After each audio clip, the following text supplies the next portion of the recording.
thanks everybody for coming to this presentation slash workshop slash discussion. I'm Dave Waddell. I'm the director of the Office of Experiential Learning and Internships. I graduated, both my undergraduate and master's degree were in history. How many, and recognize one history professor, who else? Okay, well, it's a long time ago for me. Anyway, so I'm grounded in this college. I think this is the best, even though I worked for other colleges after this. But anyway, thanks to those who sent me their syllabi. I know the request didn't go out to everyone for some reason, but I did get quite a few syllabi, and it helped me, I think, contextualize the discussion that we'll have in here. And I hope all of you will participate. A lot of discussion. I don't have the answers for everything, and I think you're going to get a lot of answers from one another. But let's start by doing an exercise. Let's see here. So pull out a piece of paper and something to write with.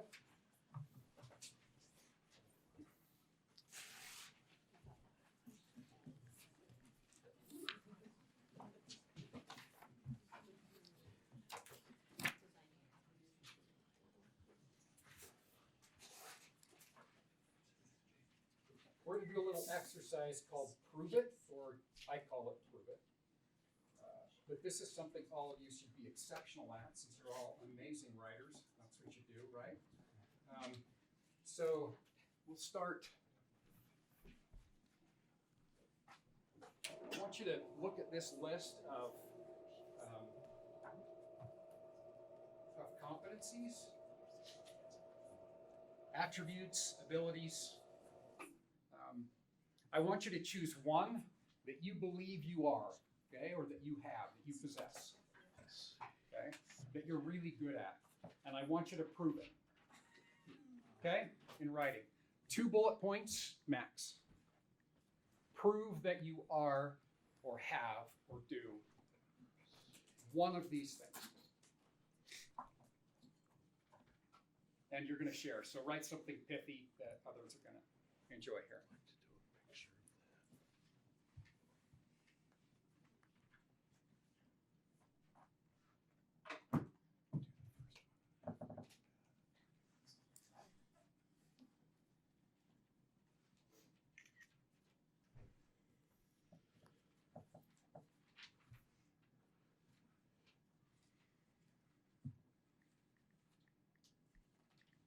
Okay, give you another minute.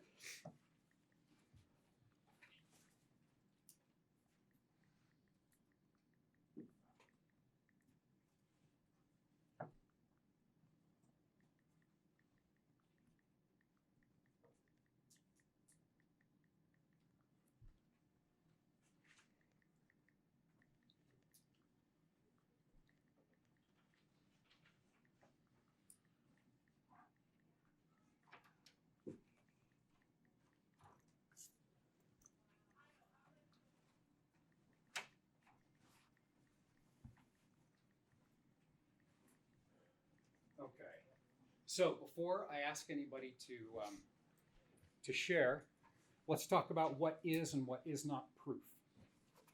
If my claim is that I am good at problem solving, is my proof that I apply models, methods, and I'm creative? How would I prove that I'm a problem solver? What's the proof? What's that? Okay, so what would that outcome look like? Or what might an outcome look like? We got 2 of you that wrote. You have to outline what problem you solved and how you solved it, right? Okay, and ultimately, the outcome. I mean, you might have used methods, you might have been creative, but does that mean necessarily that you're a problem solver? So this is the conundrum that our students are in when it comes to outcomes as they're defined by the university, by the classes that we teach. And actually, when you start to get down to course level outcomes, then they are more concrete. But we're a liberal arts institution, right? That is focused on the development of the mind, becoming a global citizen. And how do we help students articulate or understand that? Well, experiential learning hopefully, is the kind of exercise that helps that become articulatable. Okay, so we're going to talk a little bit about that today. The syllabi that I got, well, let's share. Let's share. Let's see. You said impact, or what outcome? What was the outcome? Can you share with us which of these you are and how you proved it? All of them. And so I put critical thinking, and I was thinking of given maybe economic situations or something like that, and having to use logic and reasoning to figure out what the best choice would be. Okay. What's another proof he could use? Maybe even a more effective one. He was accepted into a PhD program. Well, there's proof that you have some ability, right, to do critical thinking, problem solving. He was hired into, I'm assuming, a tenure track, or at least, right, tenure track position. There is more proof that he could do this. So that's the kind of proof that we're talking about. And that's what students have a really hard time getting to, which is why they frequently don't connect what they're learning to something. Anybody here teach American Heritage? And, or you don't want to admit it? Or they all adjunct from them? No. No? They're not in here. They're not here, okay. I think there was a poll, the most hated class on campus? That's also the most liked. You like the statistics, it's both. You're ruining my. But I don't know how many times I've heard students say to me, I don't know why I have to take that. It has nothing to do with my future. It has nothing to do with the career path I'm on. Right? And it's because they don't understand that connection. So students really want to see the connection between what they're learning and a concrete kind of a future. Now, all of you know this already, so let's jump into the experiential learning side. Okay, I'm going to introduce first just this simple graphic experiential learning. I don't know how many of you are familiar with David Kolb. He has this whole huge experiential learning thing that he designed clear back in the 80s. But we've simplified it down to three major components. Intention, integration, and reflection. That's a constant cycle, right? They feed into one another, and it's iterative. So to define those, this is what they look like, elements of the experiential learning cycle. So for intention, learners are engaging in experience through a framework of intention. Now, a syllabus is an example of a framework of intention, meaning it says this is what is intended, right, from this course. It's an intended experience. But in experiential learning, it includes the student's ability or inclusion in establishing appropriate outcome-oriented expectation. Integration. Learners apply academic learning to real-world problems. And I saw this in some of the syllabi that I received.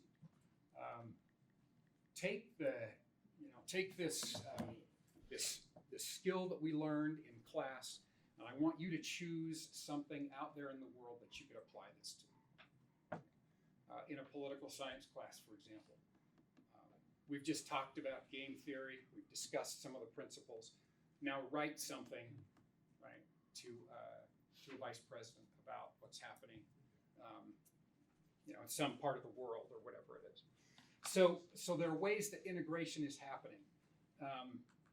And the closer we can get to real world problems and real consequences of those actions, the more acute the learning is around experience. Reflection. Learners draw both the intended and unintended lessons from the experience. And this has to be done through a structured reflection. Now, reflection has a mixed connotation. A lot of people are wary of using that term or of asking students to reflect on things for good reason. If we just say, what did you learn from this experience, that can be both frustrating for the student and not very indicative of the experience or the learning that happened for a student. So it's got to be structured or guided reflection. And it compares intended outcomes with actual outcomes. Finally, inspiration, and this is inspiring learning. You're all very familiar with it. So what's the unique bent that BYU has in experiential learning? Inspiration, where we learn to seek out, to recognize and act on inspiration. Questions or thoughts to this point?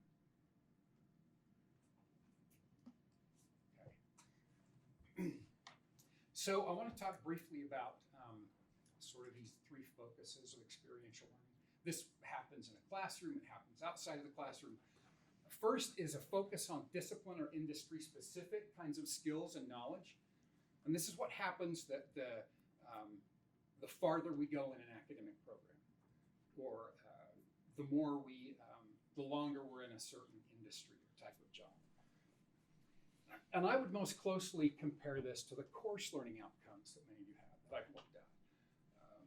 We want to teach you specific methods. We want to teach you specific frameworks and learn how to apply those in specific or more specific situations.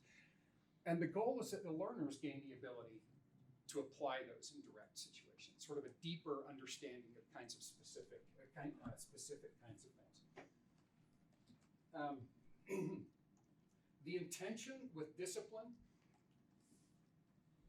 students and experience providers intend for learning to occur as a result of teaching discipline or industry-specific skills. That's the intention. We intend for students to learn this. It's written in our outcomes. And the students do or don't see those, but that's kind of the intention. The integration, students engage in co-curricular experiences sometimes as extensions of a discipline. And the reflection, students may complete, they complete assignments that are, which are then evaluated by the experience provider, meaning you, and feedback is often provided. Students may be asked to write post-experience essay about what they've learned. They co-author a research paper perhaps, or produce a research paper, present at a conference. Transferable competencies and knowledge, a different focus. These, as I look through the program learning outcomes for your programs, there's a lot of similarity between these transferable competencies and knowledge.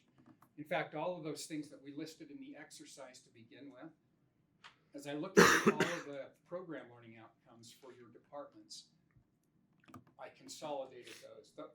Those were really the transferable competencies or the program learning outcomes from this college. So they're transferable, right? Learners develop these competencies and then the ability to apply those and articulate them in different contexts outside of the academy, outside of a discipline, outside of an industry. Intention, it's clear to all parties why the particular experience is chosen to learn that transferable ability. Students play an active role in deciding upon learning outcomes, and they're based on the developmental goals of a student, largely. The experience must have a real-world context and or be useful and meaningful in an applied setting or situation. And it should be designed in concert with those who will be affected or will use it. The quote, and I'm trying to remember where this came from, is the learner integrates new learning into old constructs. And then the reflection, guided reflection, identifies gaps in understanding. And I do have a handout that I'll pass out that has that in more detail. It'll go through each of these things that I'm reading. The reflection culminates in the ability to clearly articulate what has been learned and how it can be applied in multiple contexts, and it's evidence-based. And then the intention, outcomes focus on identifying and refining, That's the next one here, experiential learning literacy, or lifelong learning. Learners demonstrate the ability to learn from experience through practicing intention, integration, and reflection. That's sort of the ultimate outcome of experiential learning. They learn to apply a method or a way to learn their experience in many different contexts. I won't go into the details on that one. You guys can look at the handout for that. So, FHSS, learning outcomes or transferable competencies. We already went through these. You all identified what you are, what you have. This is a list of transferable competencies that comes, it's been developed. Well, you can go find these lists all over the place. Okay? There are all sorts of organizations that put these lists together. These are what is most needed in today's society, whether it's employment, whether it's community, family, but these are things that are most wanting out there in the world among those who are graduating from college.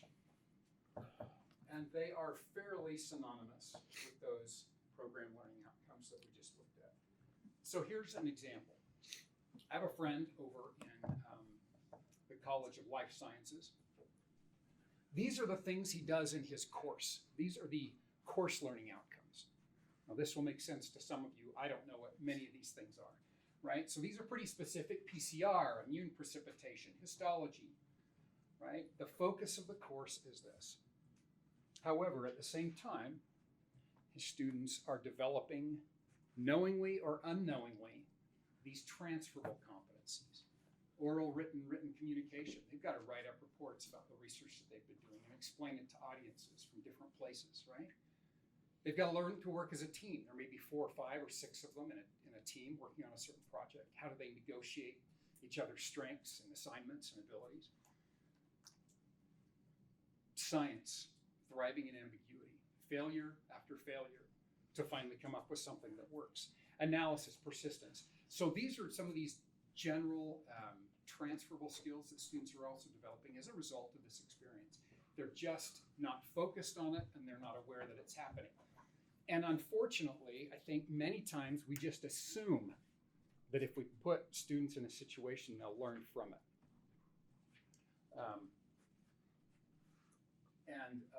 That's not always how it works. Some students are good at that, but many of them aren't. So where does experiential learning come into this? Students, again, want to see that connection. So just to illustrate the previous point about what's missing, Gallup has done several studies. This one asked the question, how much do you agree? Students are graduating with the knowledge and skills needed to succeed in the workplace. Okay, 96% of chief academic officers said yes.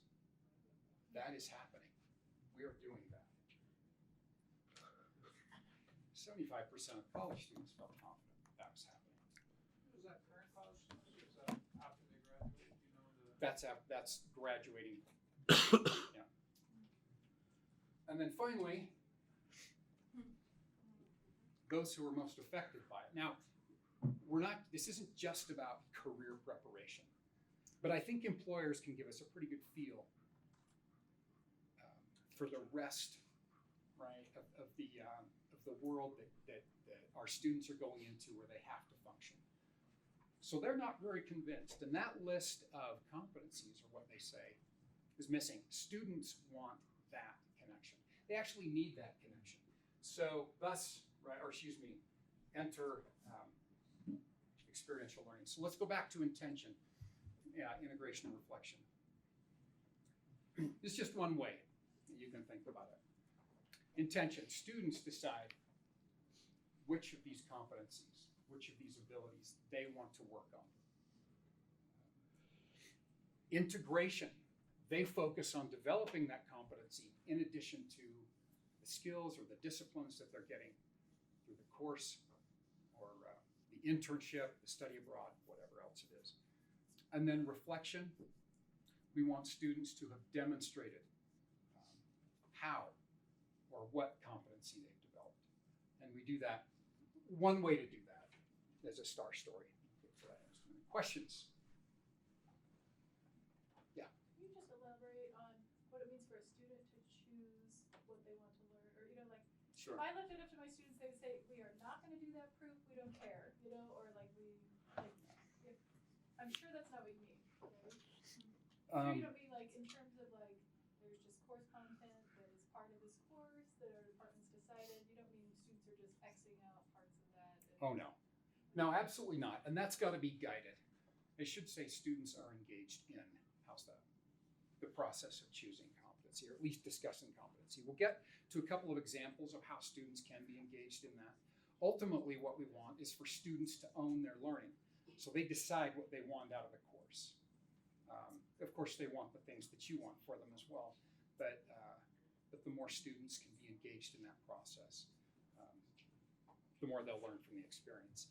And now, maybe that didn't answer your question. Hopefully we'll get to it. Please raise it again if we don't address it. Is that? Yeah, no, that's good. Yeah, we're not talking about. Because I love the idea of students being interested and engaged, and I'd love to know more about how to do that while also providing what, like the discipline would see as really skills that students don't know about yet. Right. And largely they're signing up.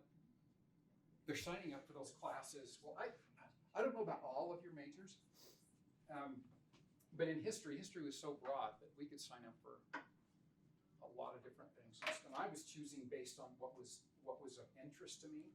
I think why a student chooses a class is important to this question, or to this issue of retention. What does a student hope to get out of it? That it matches a schedule, that it fills a requirement, that it looks interesting. Other thoughts or questions before we? Okay. Here is one way to think about, I think we're going to start to get to what you're talking about. This might be a general, this would be a competency or a program learning outcome, okay? Synthesize ideas. What does that mean? Well, it means I know how to gather information, okay? Explain it a little bit more. Develop and implement an appropriate research plan. Okay, that explains even more. And then an I can do statement.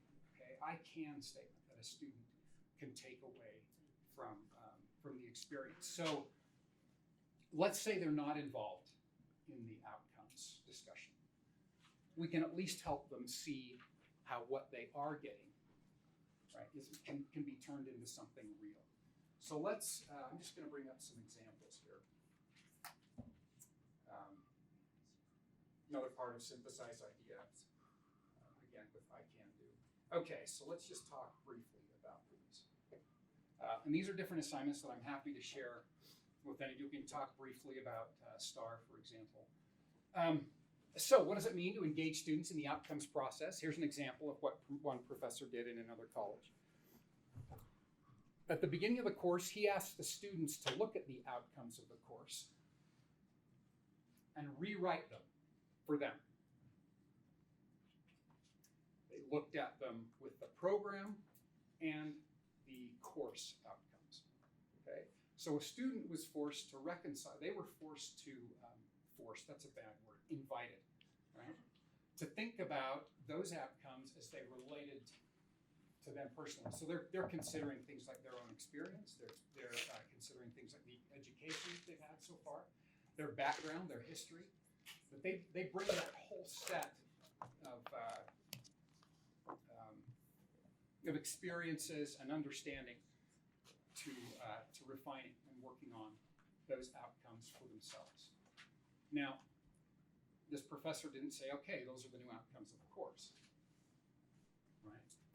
But it helped students understand how those outcomes were directly related to them, especially as they followed up with a discussion about that. That's one way to, and I can share with you more details later. So how do they respond in the learning? Incremental reflection. So if a student has something to say about or is intentional about what they want out of the course, how can you implement small reflective pieces along the way? Address those specific things for the student. See, if a student knows what they're supposed to get out of reflection, this can be far more effective. So the prompts need to be well designed, and the students need to know why. A summative reflection. So at the very end of the semester, this is what is probably most popular. Tell us what you learned in the course. Again, that can be really a frustrating or at least an ambiguous experience. So if a student knows that they're building up toward this, again, a summative reflection can be more effective. Star stories and a personal brand. These are really effective ways to help students understand those competencies. So I'm going to blank this for a second.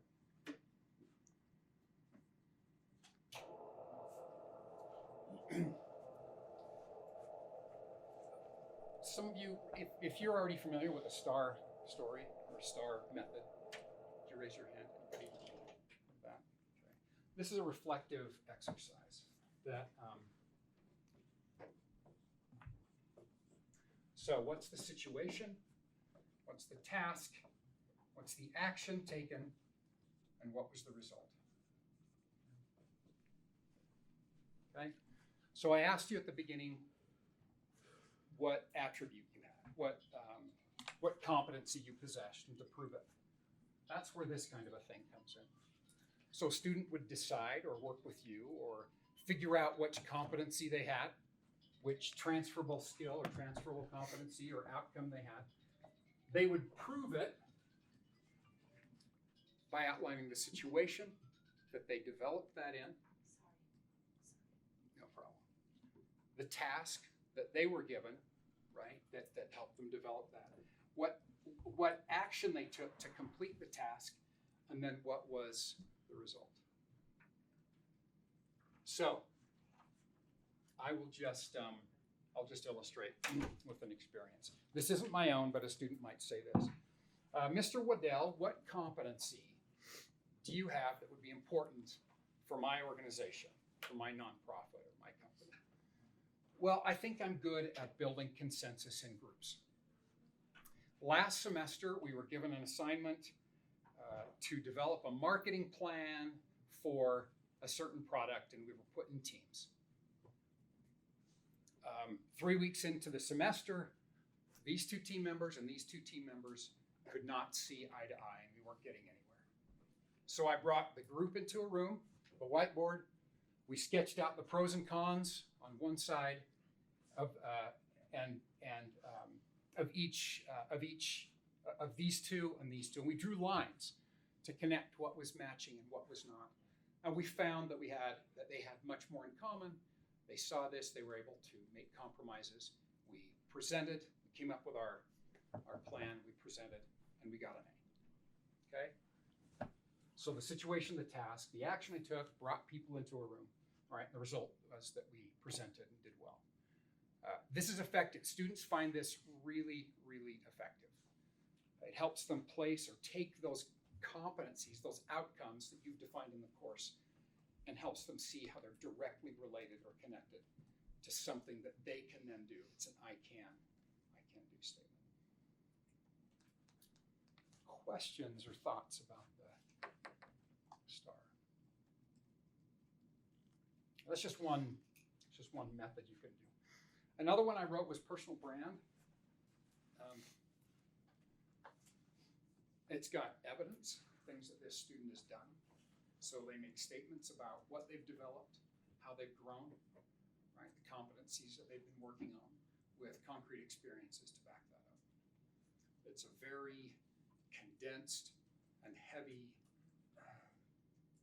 writing assignment that is designed specifically to help them see the connection between the experience, the classwork, and how it will apply in the real world. It's a difficult assignment for students, but it's also incredibly effective. Questions? There's a model, there's a way to sort of break this down and help students to learn to write it. How do you see this being used in the class? How do I see it being used in a class? How many of you are in some part of your class, you're you're asking students, or you're including assignments where students have to take what they're learning and apply it to an outside, right? To a situation outside of the classroom. Okay. So already, or excuse me, this would be the and then what, and so what. So yes, you've taken this ability you've gotten in my class, you've applied it to a policy or a situation out there in the world. That provides the content for this right here. This is what says, and now you can do this. Students still aren't making the connection between, look, I learned this skill and I used it on a problem out there in the world. They're still not making that connection to, okay, now how do I apply this in other ways? How does this help me in a job?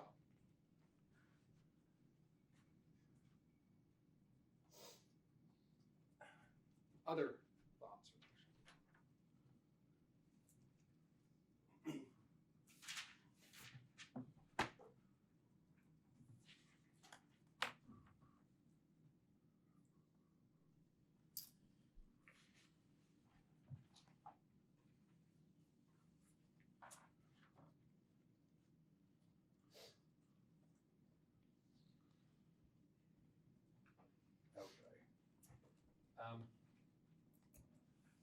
Let's go ahead and let's do another exercise in here. So I'm going to pass these around. I don't know if there's enough for everyone, but we can just give it a try.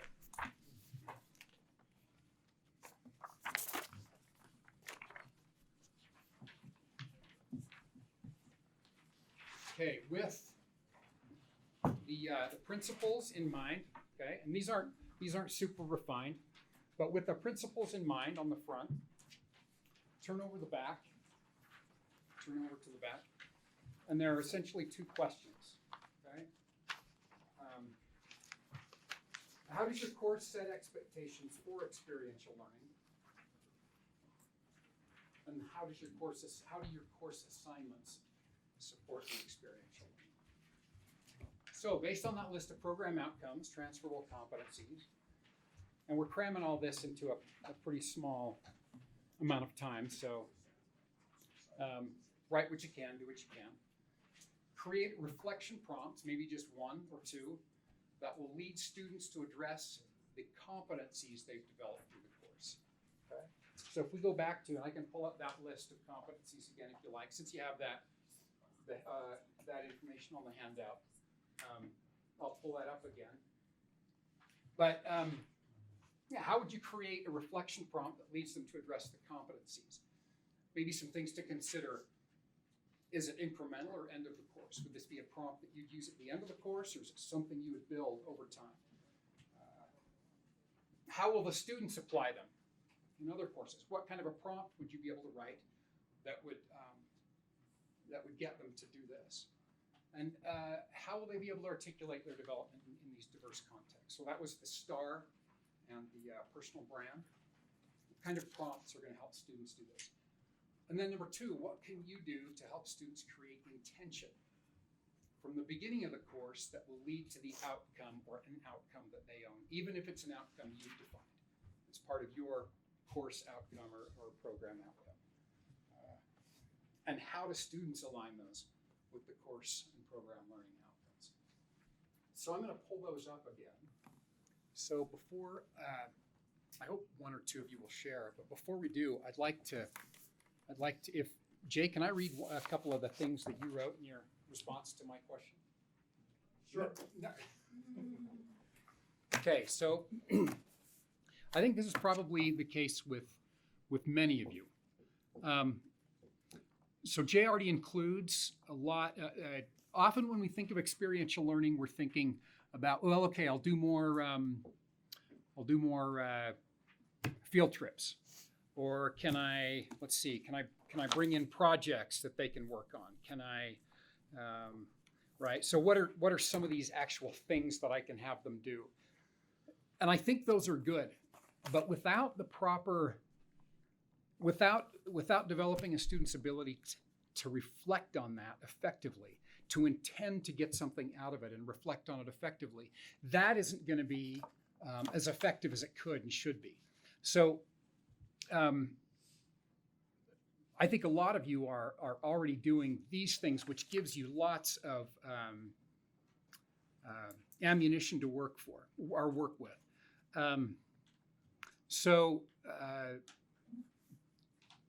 Jay builds into his course problems that are similar to job experiences that are connected to the real world. In one of his classes, the final exam, here is a data set. Write a one-page memo to a politician or a judge whether there has been racial discrimination in changing voting locations, backed by a statistical appendix.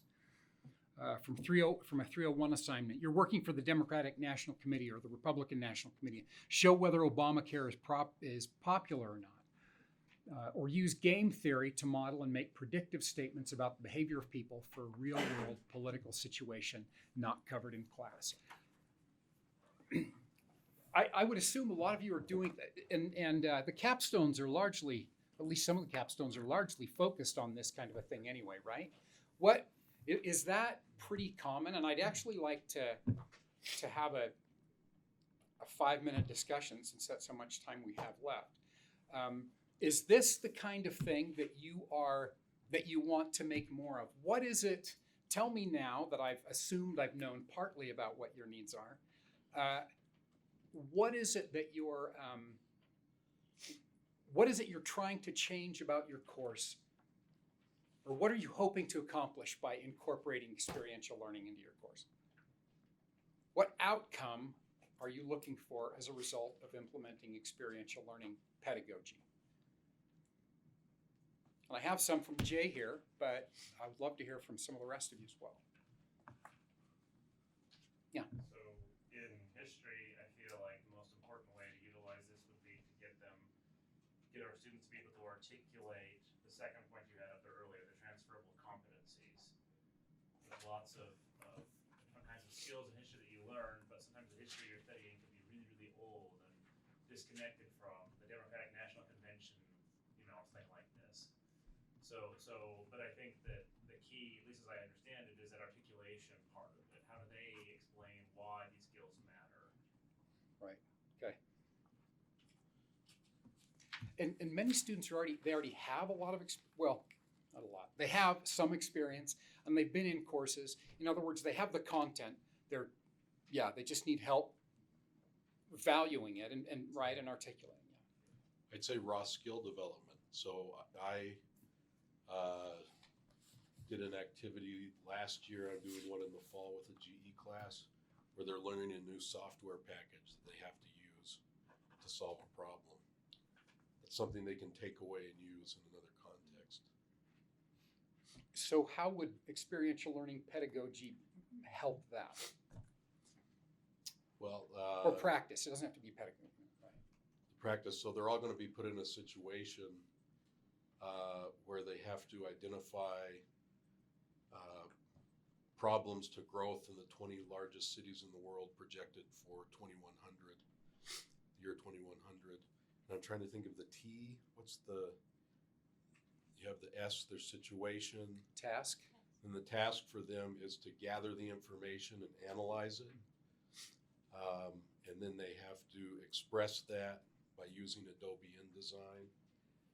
And then the reflection along the way, they will be reflecting on the analysis of the data, and on the final exam, they'll do a reflection on how the actual experience helped them develop transferable skills. Okay, so you've started to touch on something that I think is really important in this cycle.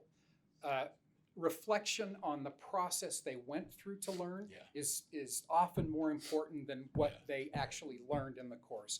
So if you can get them to reflect on the process they had to go through, well, I failed at this, or I tried this and that didn't work, or I learned this about the way I understand things.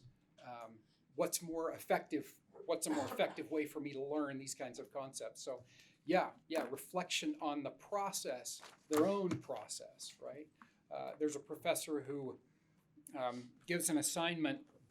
They're supposed to write Like they have this writing assignment on a topic, but they also have to write a preface to that assignment that explains the history of their coming up with this. What did they go through to develop these ideas? What did they have to draw upon to develop the ideas and organize the content into something that was communicable?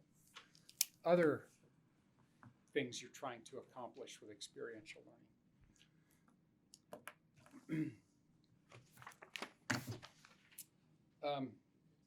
Would someone like to share a prompt? No one wants. Yeah, one of the prompts that you for those who did it. Does anybody want to share maybe a prompt that they wrote to help students reflect? No. Okay. I do just want to read a couple other bullets from here. This will be really helpful for me. And so if these things stand out to you, I hope let me know. Okay. What do I want? This is what I asked Jay, and this was his response. I want students to retain knowledge and the ability to apply it outside of the class. Okay. Since I teach method classes, I already attempt to motivate students by showing them how what I'm teaching them is used in the workplace. What will work better? How can I implement experiential learning in a class of 80 to 120? Okay. How can I implement experiential learning for game theory or a theory class, which is a way of thinking and modeling the world? How can I create experiential learning assignments that students will not see as busy work? If we go to outside clients, how can I create experiential learning assignments where students will see the grading as fair? Students don't like ill-defined problems, yet that is what experiential learning is supposed to address. And that is what they will encounter in the world. So, are there things you would add to that list? And you have to understand, this is iterative for me, okay? So, we're just trying to figure out in our office what it is faculty want and need in terms. In fact, we've been thinking about experiential learning as or outside the classroom. So this was really a different thing, but I think it's far more relevant to faculty than we might have assumed. So, anything you would add to that list?